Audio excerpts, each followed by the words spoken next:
بسم اللہ الرحمن الرحیم۔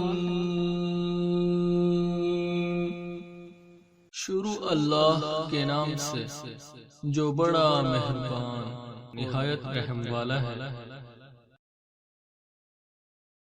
اعوذ باللہ من الشیطان الرجیم، بسم اللہ الرحمن الرحیم، الحمد للہ والصلاۃ والسلام علی اہلہا، اللہم صلی علی محمد و آل محمد وعجل فرجہم۔ محترم ناظرین و سامعین، السلام علیکم۔ آج کی نئی ویڈیو کے ساتھ حاضر خدمت ہے، میں ہوں علی روحانی اور آپ دیکھ رہے ہیں کتابی دنیا آفیشیل یوٹیوب چینل۔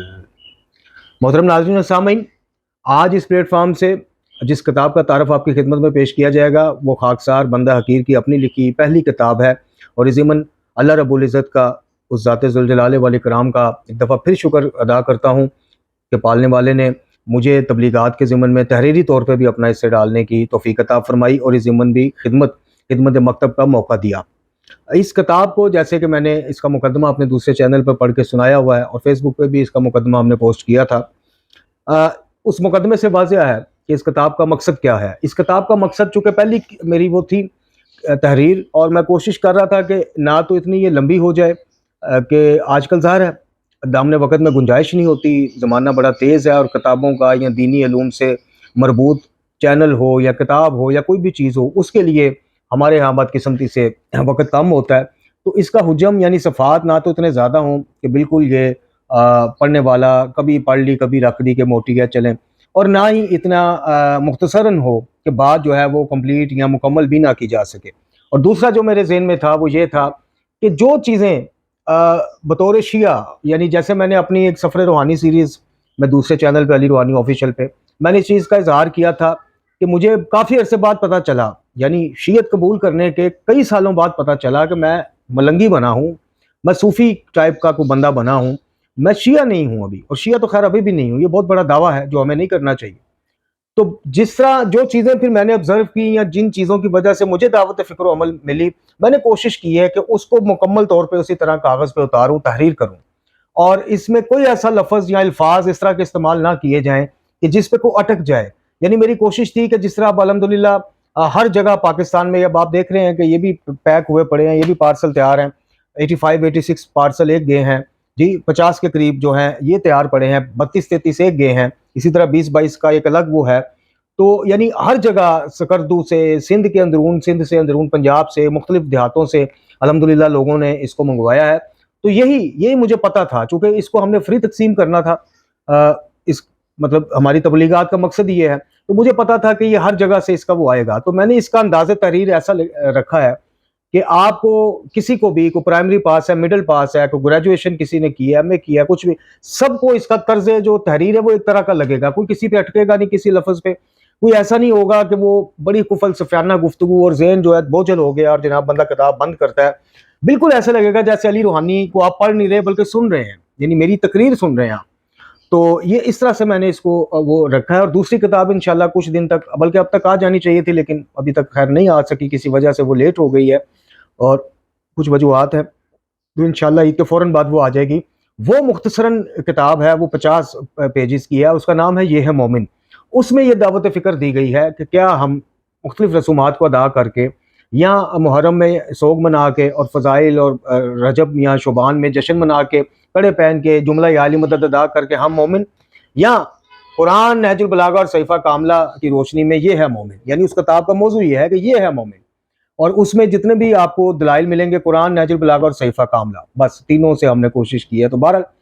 تو مقصد یہی ہے، وہ کتاب بھی آئے گی سامنے تو انشاءاللہ آپ خود فیصلہ کیجئے گا۔ مقصد صرف یہی ہے کہ جو چیزیں مجھے نظر آئیں کہ ایک ملنگی اور ایک شیعہ میں، ایک صوفی اور ایک شیعہ میں کیا فرق ہوتا ہے یا ہونا چاہیے، یا شیعت میں کیا ہے اور کیا نہیں ہے، یعنی جو ہے وہ نظر نہیں آتا، وہ رائج نہیں ہے، اور جو رائج ہے وہ شیعت میں ہے ہی نہیں۔ مزے کی بات آپ دیکھیں، مطلب اس وقت جتنے عنوانات ہیں ان میں سے ایک بھی آئمہ سے تصدیق شدہ عنوان نہیں آپ کو ملے گا کہ یہ ہے پہچان ایک مومن کی، یہ ہے پہچان ایک شیعہ کی، اور جتنے رائج عنوانات ہیں وہ ادھر سے نہیں ملیں گے، اور جو ادھر سے ملیں گے ان میں سے ایک بھی رائج نہیں۔ تو یہ میرا نوجوانوں کو ایک مقصد تھا، اللہ تعالیٰ کا شکر ہے کہ اس نے یہ خواب پورا کیا کہ جو میں چاہ رہا تھا جو دعوت جائے، اور ابھی یہ ابتدا ہے انشاءاللہ۔ ابھی بچوں کی کتابوں کا 5 کتابوں کا ایک سیٹ ہے، وہ تیار پڑا ہے، وہ بس انشاءاللہ جیسے کوئی اللہ تعالیٰ ثواب پیدا فرماتا ہے تو وہ بھی ہم نے اسی طرح وہ پرائمری سے کالج ایج کے جو اسٹوڈنٹس ہیں ان کے لیے ایک وہ ہے سارا سلسلہ. اس کے بعد محفل اسلام نامی میری کتاب ہے، وہ کافی موٹی کتاب ہے، اس پہ بھی کام جاری ہے، یعنی جو اسلام میں ہے محفل اسلام، تو وہ بھی انشاءاللہ. اور پھر قرآن مجید فرقان حمید کے حوالے سے میں ایک ایسا کام کرنا چاہ رہا ہوں کہ ایک ہی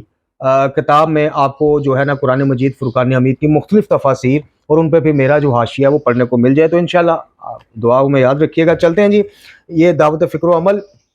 اور اس کا مقدمہ میں گو کہ دوسرے چینل پہ پڑھ چکا ہوں، لیکن اس چینل کے سامعین نے سنا نہیں ہوگا تو ان کی خدمت میں پڑھ کے ایک دفعہ مختصراً پیش کرتے ہیں جی. تمام تعریفیں اس اللہ کریم کے لیے جو احد ہے، جو واحد ہے، جس کے قبضہ قدرت میں ہر کائنات کا ہر نظام ہے، جو زندگی اور موت سمیت ہر شے کا خالق ہے، جو کن فیکن کی قدرت رکھنے والی واحد ہستی ہے، جس کے اختیار میں، جس کی صفات میں، جس کے فیصلوں میں، جس کی مرضی و منشا میں، اس کی عبادت میں جس کا کوئی شریک نہیں، جس کے اذن کے بغیر کوئی کسی کی شفاعت نہیں کر پائے گا، جو اپنی مخلوقات پر نہایت مہربان اور شفیق ہے، رحیم ہے، جو ایسا بادشاہ ہے جو مخلوقات کے مانگنے کو بلکہ بار بار مانگنے کو پسند کرتا ہے، جو اپنے گناہ گار بندوں کی واپسی کا منتظر رہتا ہے، ان کے معافی مانگنے کو پسند کرتا ہے. ان گنت درود و سلام ہو ان ہادیان حق پر، جن کو اس مالک و بادشاہ نے اپنی مخلوقات اور اپنے درمیان ہدایت کا اور معرفت کا وسیلہ بنایا. اور بے شمار درود و سلام سلسلہ نبوت کے آخری تاجدار آقا کریم مولا کل، بدترین دشمنوں کے نزدیک بھی صادق اور امین، ہدایت کا منارہ، چراغ روشن، امام الانبیاء، خاتم الانبیاء، سرکار دو جہاں جناب محمد مصطفیٰ صلی اللہ علیہ وسلم پر، کہ جنہوں نے پتھر کھا کر بھی ہدایت کی دعا کی، جنہوں نے بھوکا رہ کر بھی خالق کا بھیجا ہوا علم و معرفت کا رزق مخلوق میں تقسیم کیا، جنہوں نے اپنی پوری زندگی پیغام الہی کو اس طرح سے نشر کیا کہ آج بھی ان کی آواز اذہان اور قلوب کو متاثر کر رہی ہے اور لوگوں کو ان کے خالق کی معرفت عطا کر رہی ہے. اور بے شمار درود و سلام آقا کریم کی آل پاک پر، جو بعد از نبی خدا امت کی ہدایت کا وسیلہ اور خدا اور رسول کی طرف لے جانے والے راستے ہیں، جنہوں نے سنت کو زندہ رکھا خود کو اور خود کے بچوں کو قربان کر کے، جنہوں نے قرآن سے محبت اور اس کی عظمت کا درس کٹے ہوئے سر سے نوکے نیزہ پر تلاوت کر کے دیا، وہ آل محمد علیہ السلام کے جن کی بزرگی اور عظمت نے ہمیشہ دلوں کو ایک حرارت بخشی، جنہوں نے اپنے لہو سے دین حنیف اسلام کا چراغ روشن رکھا، جنہوں نے شریعت کی پاسداری کر کے یہ پیام دیا کہ جس کی ان کے نزدیک ان کے نانا کی شریعت اور ان پر اتری الہی کتاب یعنی قرآن ہی معیار ہیں. زیر نظر کتاب بندہ حقیر کی پہلی تحریری کوشش اور کاوش ہے. حقیقت میں یہ وہ اسباق ہیں جو بندہ حقیر نے اپنی 26 سالہ تحقیقی صحیح اور کوشش کے بعد یاد کیے، پلے باندھے، اور اب سوچا کہ یہ اسباق آنے والوں کے لیے محفوظ کیے جائیں. اپنی اس پہلی کاوش کو دعوت و فکر و عمل کا نام دینے کی وجہ بھی یہ ہے کہ جب جہاں کسی بھی دور میں جب یہ کتاب ہاتھوں میں کھلے تو اس کے نام سے ہی اس کا مقدمہ سمجھنے میں آسانی ہو اور مقدمہ پڑھتے ہی کتاب کو سمجھنے میں آسانی ہو. تو یہ مقدمہ ہے، آگے اور بھی ہے لیکن اختصار وقت کے پیش نظر اس کے بعد انتصاب ہے جی. اس کتاب کا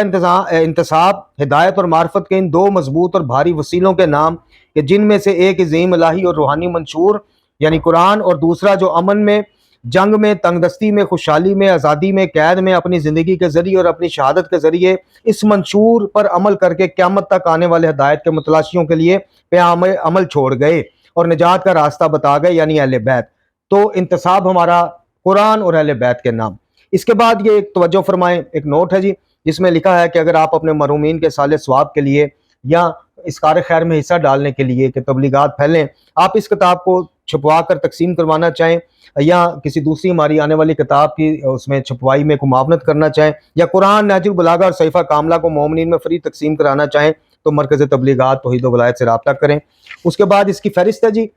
جس میں مقدمہ انتصاب، اس کے بعد باقاعدہ آغاز ہوتا ہے کتاب کا. پہلی دعوت توحید، دوسری دعوت علم، تیسری دعوت دین شناسی، چوتھی دعوت قرآن کو معیار بنائیں، پانچویں دعوت سیرت شناسی، چھٹی دعوت مکتب شناسی، ساتویں دعوت اندھی تقلید سے بچیں، آٹھویں دعوت مرکز یعنی قرآن و اہل بیت سے وابستگی رکھیں، نویں دعوت مفہوم ولایت کو سمجھیں، اور 10ویں دعوت امر بالمعروف و نہی عن المنکر. اس کے بعد اس کے دعوت کے یعنی جیسے پہلی دعوت توحید ہے تو اس کا پہلا جز، اس کے بعد دوسرا جز، اسی طرح جو نچوڑ ہے وہ درس توحید میں، پھر آیات قرآنی کے اس میں نچوڑ نکالا گیا، اور آیات قرآنی کے بعد احادیث اور روایات معصومین علیہ السلام ہم نے رکھی، اور پھر محترم قائرین کرام کے نام ایک نوٹ جس میں ہماری پہلی دعوت کے اختتام پر اس کا نچوڑ. پھر دوسری دعوت علم ہے، اسی طرح اس کے بھی 2 جز ہیں جی، اور اس کے بھی اسی طرح قرآن کی آیات پیش کی علم کی فضیلت میں، اور روایات معصومین پیش کی، جن میں سے ایک روایت امام باقر علیہ السلام کی میری نظروں کے سامنے ہے. میں اس کو یہاں بھی سنانا چاہوں گا کہ امام باقر علیہ السلام فرماتے ہیں کہ اگر ہمارے شیعوں میں سے کسی جوان شیعہ کو میرے پاس لایا جائے اس حالت میں کہ وہ دن کو علم دین حاصل کرنے کے لیے نہ جاتا ہو تو میں ضرور اس کو سزا دوں گا جی۔ اور پھر امام صادق علیہ الصلوۃ والسلام فرماتے ہیں کہ یاد رکھنا علم و معرفت کے بغیر عمل کرنے والا بغیر کمان کے تیر چلانے والا، اس پہ مختصراً بحث ہے جی۔ اور اس کے بعد جو ایک میں اس مختصر ویڈیو میں لازمی آپ کو اس کا ایک بتانا چاہوں گا کہ صفحہ نمبر 29 پہ میں نے ایک باب باندھا ہے کہ قرآن کے بند کیے ہوئے دروازے، یعنی یہ بحث چل رہی ہے ان صفحات میں ہماری کہ کس طرح سے قرآن کے بند کیے دروازوں کو ولایت تکوینی کے نام پر، عقیدت اور مودت کے نام پر، عشق اہل بیت کے نام پر کس طرح ہم جسارت کرتے ہیں کھولنے کی۔ ہم سے مراد ہے، ہم تو نہیں، آپ اور میں تو سننے والے، ہمیں جو صاحبان امامہ ہیں کچھ جنہوں نے واضح قرآن کے بند کیے دروازوں کو، اگر ایسا ہو جائے تو حرج کوئی نہیں، اگر اس نیت سے مان لیا جائے، پکار لیا جائے، مانگ لیا جائے تو کوئی اس طرح کی چیزیں کر کے لپیٹے ڈال کے واضح، یعنی قرآن کے پہلے صفحے میں پہلی صورت میں دروازہ بند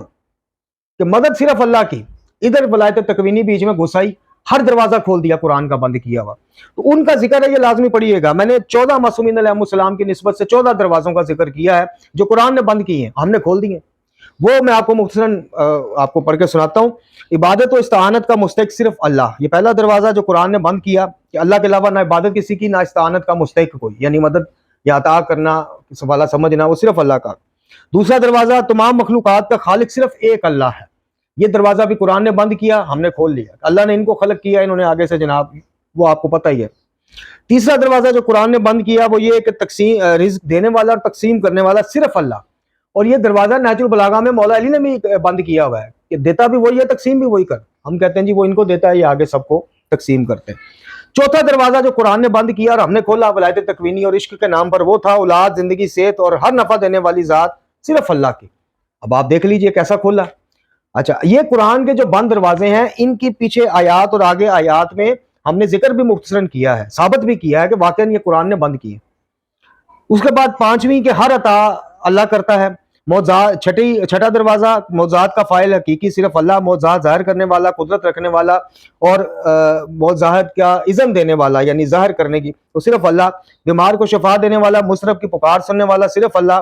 ہر جگہ حاضر و ناظر صرف اللہ، دلوں کی کیفیت سے واقف صرف اللہ، کن فیکون کی طاقت رکھنے والا صرف اللہ، مشکلات کو دور کرنے والا، حاجت روائیاں کرنے والا، دستگیریاں کرنے والا صرف اللہ، اللہ کے علاوہ کسی کے نام کی نہ نظر مانی جا سکتی یا نہ منت، اللہ کے نام کے علاوہ کوئی قسم شرعی قسم نہیں کہلا سکتی، اللہ کے علاوہ کسی کے نام کی قربانی نہیں ہو سکتی، کہ اللہ کے نام کے علاوہ صدقات کسی کے نام پر نہیں دیے جا سکتے۔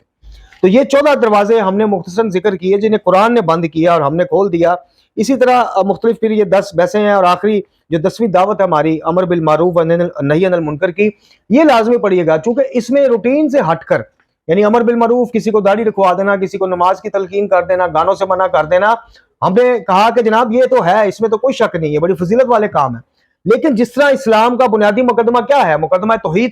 تو یہ کس طرح ممکن ہے کہ امر بالمعروف کا بنیادی مقدمہ توحید نہ ہو؟ تو امر بالمعروف، داڑیاں رکھوائیں، نمازیں پڑھائیں، نیازیں پکوائیں، سب کچھ کریں، لیکن امر بالمعروف کا بنیادی نقطہ ہی اگر ادھورا رہ گیا کہ آپ نے محافل اور مجالس اور جلوسوں میں اور گھروں میں ہوتے ہوئے شرک اور بدعات اور خرافات کے خلاف امر بالمعروف نہ کیا، تو پھر امر بالمعروف کیا کیا؟